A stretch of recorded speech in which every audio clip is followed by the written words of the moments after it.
Hello and a very warm welcome. So, today, at last explained, what does demonic mean?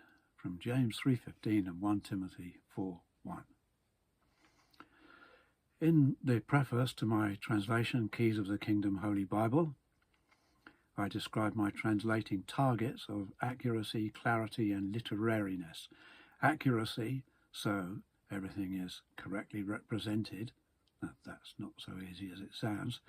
And clarity, so everybody can at least understand what's being said. And literariness, restoring some of the underlying styles of the prophets and apostles. It's not always, doesn't always make good English, so sometimes you can't do it. But often you can. And it hasn't been done before. And I also describe in the preface to Keys of the Kingdom Bible my translating laws, grammar. So words and phrases are represented according to their grammatical forms and structures. Internal harmony, so everything lines up and nothing's out of joint. And logic, applying a bit of intelligence. Researching the scriptures and looking at what other commentators have said and what other believers might tell you. And you can learn from. And finally, text. That's the other translating law. But that doesn't apply today. So, what does demonic mean? Where can we get the answer to this? Well, from the scriptures, that place where it's written. So, where do we get wisdom? James tells us. Now, I'm not going to call him James. His proper name is, well, represented in English, Jacobus, would be Jacob, one of the names of the patriarchs. So how much nicer to call him Jacob? That's what I'm going to call him. So in Jacob, chapter 1, verse 5, by the way, I don't mind the name James. It's my middle name. It's my father's name and his father's name. So my grandfather was a painter, James Sparks, watercolourist in the tradition of Constable. But it's just Jacob is his name. So where does wisdom come from? I've got a lot of passages in my notes written down, which I'm going to recite as we go through the study. But first, where is wisdom? Jacob says, if, though, any of you should lack wisdom, let him ask from Elohim, who gives generously to all and not begrudgingly, and it will be given to him. So, unless we receive it from Elohim, God, we have not got wisdom. Wisdom only comes from God. Wisdom not coming from God is, Jacob says, demonic. Chapter 3, verse 15. And I read, if you have bitter jealousy and contention in your hearts, do not boast injuriously and lie against the truth. Such wisdom is not coming down from above, but is earthly, natural, demonic. So, so-called wisdom that's not from God is earthly, natural, demonic. Oh, earthly, natural. Jacob also tells us in chapter 2, verse 19, that demons have spiritual knowledge. You acknowledge that God is one. You do well. Sarcasm. Even the demons acknowledge that and tremble. So who are these demons he's speaking about that acknowledge that God is one, but they are called demons? Right. In chapter 1, verses 13 and 15, he tells us, Jacob tells us, not to blame anybody else if we are being tempted. So he says, let nobody say when he is being tempted that I am being tempted by Elohim. For Elohim is not tempted by evils, and he himself does not tempt anybody. Everybody, though, is tempted when he is drawn away and allured by his own lust. Then lust, having conceived, gives birth to sin, and sin, being full grown, engenders death. Do not be deceived, my richly loved brothers. So it comes from his own lust. It's not from some other worldly spirit. It's from within. Jesus taught us this. Matthew 15:19. Those things which proceed out of the mouth come from the heart, and these defile the man. For out of the heart proceed evil reasonings, murders, adultery, fornications, thefts, false witnessings, blasphemies. These are the things defiling the man. And Jesus says in Mark 7:20-23, the thing issuing out of the man, that defiles the man. For from inside, out of the heart of men, proceed ill-natured disputes, etc. All these evil things issue from inside. Oh, they are not outside influences and whispers in our ear or some gargoyle living inside us. It's us, his own lust. And Paul talks about this. Galatians 5:19-21.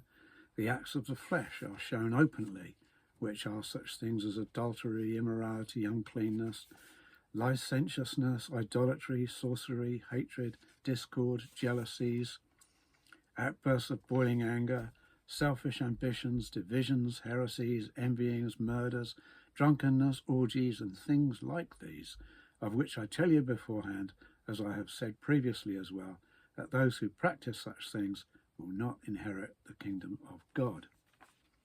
So, Paul says that these are acts of the flesh, so they're not from other worldly spirits. Romans 8:3, concerning sin, he condemned sin in the flesh. So, this is born in us, but we don't have to yield to it. Jesus didn't, but we do, and we need Jesus. Jacob chapter 3 verse 16. Where jealousy and contention are, there commotion and every foul act arise. Every foul act. So it's arising out of us. And it's spiritual maturity to take responsibility for our own lusts, and we must put away childish things and stop blaming others. I once heard an immature preacher man saying to his congregation, Satan's been attacking my finances. So I thought, yeah, in other words, you've been overspending their money. So, but blame Satan. Now, this having somebody else to blame dates right back to Greek culture and the Greek poet Homer, who wrote the Iliad. I have one of my editions here, and in the Iliad, book 19, round about line 90, we read the following. Attention, each man weigh my words. The Achaeans often brought this up against me and chided me, but I am not to blame. Zeus and fate and fury are a nightmare for putting savage folly in my mind. In the assembly that day when I wrested Achilles' prize of war from him. In truth, what could I do? Divine will shapes these things. Ruinous folly, eldest daughter of Zeus, beguiles us all. Her feet are soft from walking not on earth, but over the heads of men to do them hurt. She traps one man or another. So, but I am not to blame. And in Homer's other book, the Odyssey, I've got a very old copy here, I read many years ago. This is from book 11 of the Odyssey, round about line 530. No one bears the blame but Zeus. He fixed that doom for you because he frowned on the whole expedition of our spearmen. So blame let's blame somebody else. Now we go back to the scriptures. Our man, Jacob, chapter 4, verse 5 says, "The spirit which is naturally resident in us yearns towards envy." So what is naturally resident is not righteous. And that which is naturally resident, we've heard Jesus saying that these proceed out of the heart, from within, from inside the man. And Jacob 3:14, "If you have bitter jealousy and contentions in your heart, do not boast injuriously and lie against the truth." So, lying against the truth is earthly, worldly wisdom. And it's demonic. Jacob 3:14 to 15, to lie against the truth, lying against the truth. "Such wisdom is not coming down from above, but is earthly, natural, demonic." Earthly, natural, demonic wisdom, so-called, is demonic. That's what demonic means, lying against the truth. Now, please post your examples in the comments. And so, that which is naturally resident in us is the wisdom that is not from above. That's what demonic is. It has particular relation to false teachers and also to earthly philosophers. The Apostle Paul in Athens encountered these. He says, "Some philosophers of the Epicureans and the Stoics engaged him in conversation, and some said, 'What might this babbler want to say?' And others, 'He seems to be a proclaimer of foreign idols,' because he proclaims the gospel of Jesus and the resurrection. So they mocked him, because they did not have the wisdom that is from above, but they had the wisdom which is naturally resident in them, the spirit of the world, which is earthly, natural, demonic, worldly." Colossians 2:8, Paul warns against this as well. "See to it in case there might be anybody who makes a prey of you through philosophy and empty deceit, after the tradition of men, after the elementary principles of the world, and not after Christ." So we have this contrast, the elementary principles of the world and Christ. And Jacob is making that contrast. Jacob 3:17 to 18. "The wisdom from above is first pure, then peaceable, mild of disposition, yielding, full of mercy and good fruits, without partiality and unfeigned," meaning not pretended, "and a fruit of righteousness is sown in peace by those making peace." So that's in contrast to the wisdom that is not from above, that is earthly, natural, demonic. So we have this contrast of wisdom not coming from above, and they can only work from that which is naturally resident in them. That's all they've got. Their wisdom is earthly, natural, demonic. Colossians 2:8, that elementary principles of the world. This is the Babylonian religious spirit as well. And it's why some dress up in Babylonian gear. They feel the need to do that. And so, what does Paul have to say about this? Turning now to him concerning this subject. 1 Timothy 4:1 and 2. "The Spirit speaks in persuasive words that in latter times some will apostatize from the faith, adhering to deceiving spirits and teachings of demons, in hypocrisy of liars, having been branded in their conscience with a branding iron." Adhering to deceiving spirits and teachings of demons. And what are deceiving spirits? Well, in the study on Ephesians 6:12, which I titled "No Demons in Ephesians 6:12, which I'll put in the link below, I showed that spirits in these contexts mean men and probably women. So, adhering to deceiving spirits and teachings of demons. So here, these false teachers are called demons because they do not have the wisdom from above, but only that which is naturally resident in them and is earthly, natural, demonic. So Paul even calls them demons. 1 Corinthians 2:14 and 15, Paul makes a contrast, as Jacob was making contrasts. A natural man does not receive the things of the Spirit of God, for they are foolishness to him, and he cannot know them, because they are examined spiritually. Contrast. The spiritual man, though, examines all things, yet he himself is examined by nobody, for who has known the mind of the Lord? So there's the spiritual man against the natural man, just as in Jacob, those with wisdom from above and those not having wisdom from above.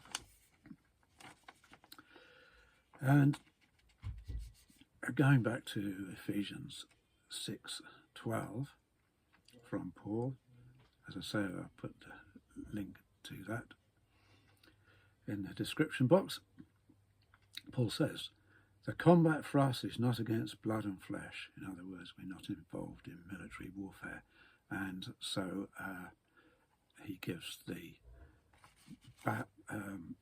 Roman costume of battle dress, but in metaphorical terms, not in blood and flesh fighting terms. But our combat is against, he says, the prime rulers, against forces of power, against the world rulers. Cosmocraters only occurs there. The cosmocraters of this age of darkness, against the spirits of evil among the most eminent. Now these seem principally political, and spirits are put for people. That's what the Ephesians 6:12 video was about, really, that spirits is put for people, men and women. So I would suggest that Ephesians 6 is the political enemy, but some of these forces of darkness are also major religious leaders. Then in 1 Timothy 4 we have the deceiving spirits and teachings of demons. These would be principally the religious people.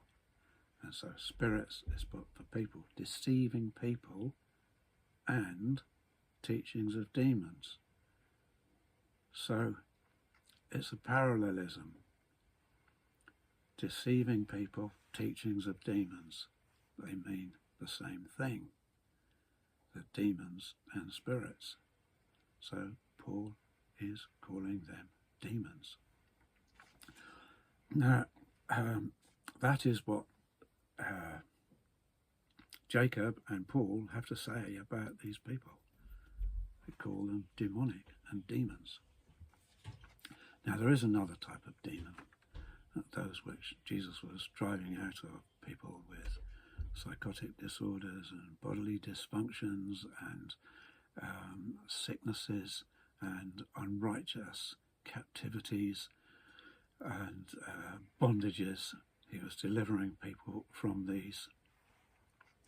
And so that's another matter. Now, those were not sort of false teachers coming out of people.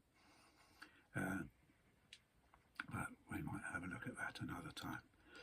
And Jesus said of some of the demons only come out by prayer and fasting, and I have been engaged in that and praying for somebody, that a brother, he might be delivered from a certain spiritual character, and I saw results quite quickly, praise God. And now those would be from unrighteous living, immoralities, and yielding to unrighteous teachings. How hard it is to get some people out of their false beliefs. I remember saying to somebody, a believer, lovely believer, about a year ago, that John 11:26 is falsely translated, and Jesus didn't say you would never die. He said you will most certainly not die throughout the eon. The response I got was, well, the way I see it, never die, is, well, Jesus didn't say you never die, because it wouldn't be true. And that believer persists in the same resistance against anything I try to explain.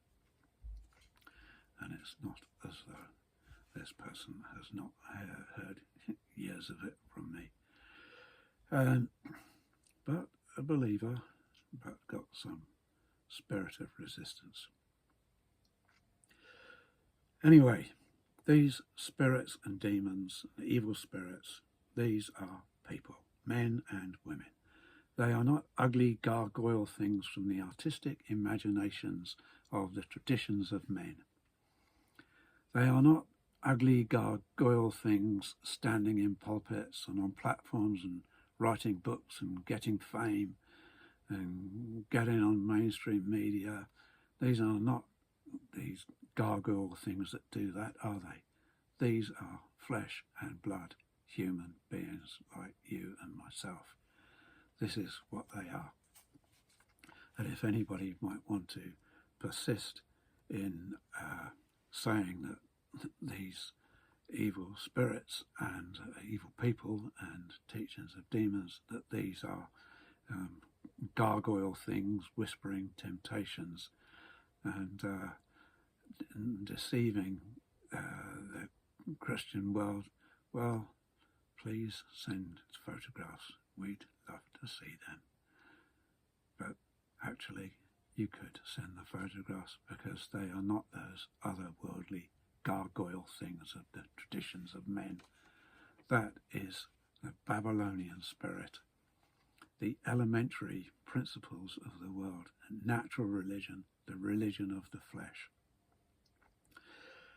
So the evidence is that those writing and speaking lies against the truth are men and women you can see, often dressed up to draw attention to themselves, and you can see them and hear them and read them lying against the truth, speaking religious things from that which is naturally resident in them, and it's demonic, men and women.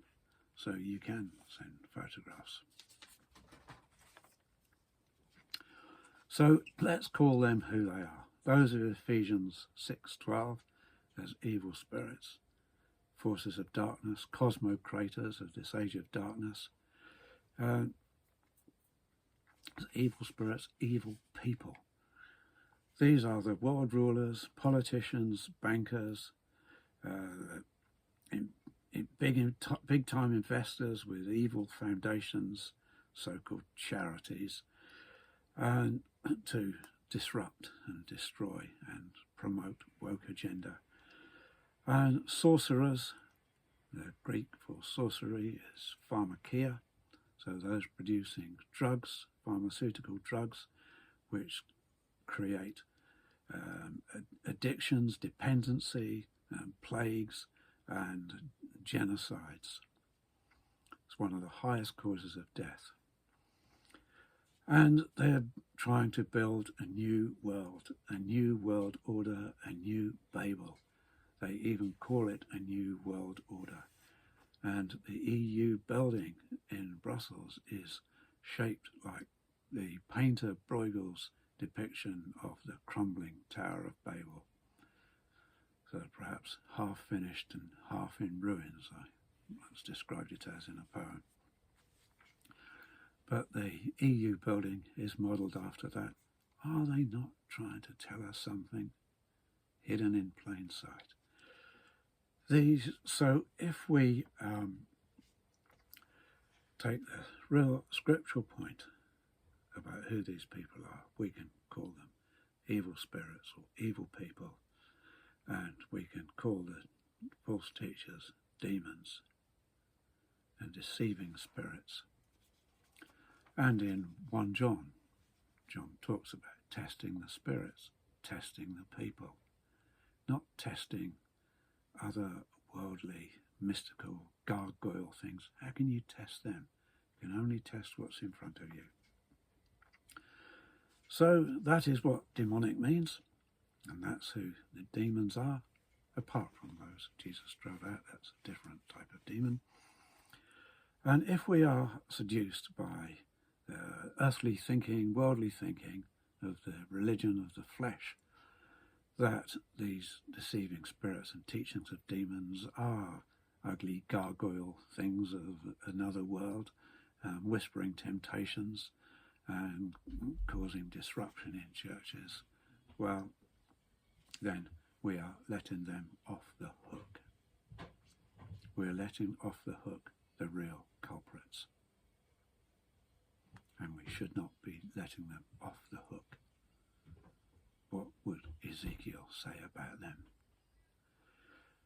And the real deceiving and evil spirits are deferred by calling them otherworldly things.